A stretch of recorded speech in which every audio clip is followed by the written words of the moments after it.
आज हम लोग क्लास 12th हिंदी चैप्टर 2 है।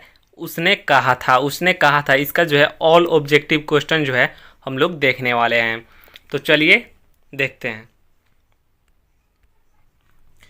पहला जो प्रश्न है, चंद्रधर शर्मा गुलेरी का जन्म कब हुआ था? चंद्रधर शर्मा का जन्म कब हुआ था? 1883 में। 1883 में इनका जन्म हुआ था। अगला जो प्रश्न है, उसने कहा था कहानी का प्रकाशन कब हुआ था? उसने कहा था कहानी का प्रकाशन 1915 में हुआ था। बी ऑप्शन सही जवाब हो जाएगा। अगला जो प्रश्न है 3 नंबर, उसने कहा था कहानी पर किस निर्देशक ने फिल्म बनाई है? तो उसने कहा था कहानी पर बिमल राय ने फिल्म बनाई है।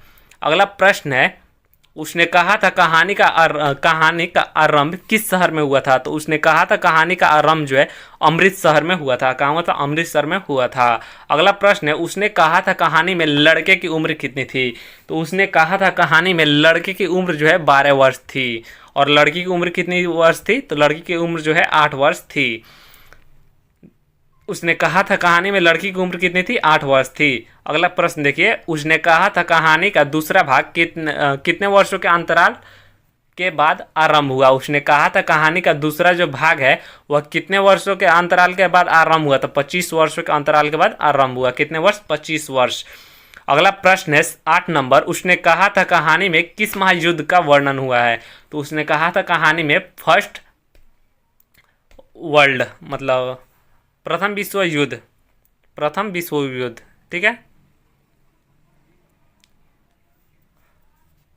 फर्स्ट वर्ल्ड वार कहिए इसको। चलिए अगला प्रश्न है 9 नंबर, उसने कहा था कहानी में उसने का शब्द किसके लिए हुए है? तो उसने का शब्द किसके लिए हुए? सूबेदारनी के लिए। अगला प्रश्न है 10 नंबर, अमृतसर के बाजार में लड़का किसके यहाँ रहता था? लड़का जो है किसके यहाँ रहता था? मामा के यहाँ। और लड़की जो है वह किसके यहाँ रहती थी? तो वो भी मामा के यहाँ रहती थी। चलिए अगला प्रश्न देखिए, अमृतसर के बाजार में लड़की किसके यहाँ रहती थी? तो लड़की भी मामा के घर रहती थी। अगला प्रश्न है, अमृतसर के बाजार में लड़का कहाँ रहता था? अमृतसर के बाजार में जो है लड़का कहाँ रहता था? तो लड़का जो है माझे में रहता था। लड़का कहाँ रहता था? माझे में। ठीक है। और 13 नंबर क्वेश्चन देखिए, अमृतसर के बाजार में लड़की किसके यहाँ रहती थी? लड़की जो है मामा के यहाँ तो रहती थी, और किसके बाजार में लड़की किसके यहाँ रहती थी? कहाँ रहती थी? ठीक है, तो मंगेर में रहती थी। कहाँ रहती थी? मंगेर में। चलिए अगला प्रश्न देखिए 14 नंबर, लोहना सिंह बड़ा होकर किस नंबर का जमदार बना? तो 77 सिख राइफल। 77 सिख राइफल, इसको याद रखिएगा। ठीक है, ये VVI है 77 सिख राइफल। चलिए अगला प्रश्न है 15 नंबर, सूबेदार का नाम क्या था? सूबेदार का नाम क्या था? हजरत सिंह। अगला प्रश्न देखिए 16 नंबर, सूबेदार के बेटे का नाम क्या था? सूबेदार के बेटे का नाम बोधा सिंह था। ये ऑप्शन से जवाब हो जाएगा। अगला प्रश्न है, उसने कहा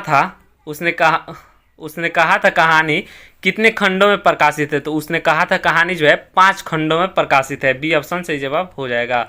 अगला प्रश्न है, लोहना सिंह किसके विरुद्ध लड़ रहा था? तो लोहना सिंह जो है वह जर्मनी के विरुद्ध लड़ रहा था। किसके विरुद्ध? जर्मनी के विरुद्ध लड़ रहा था।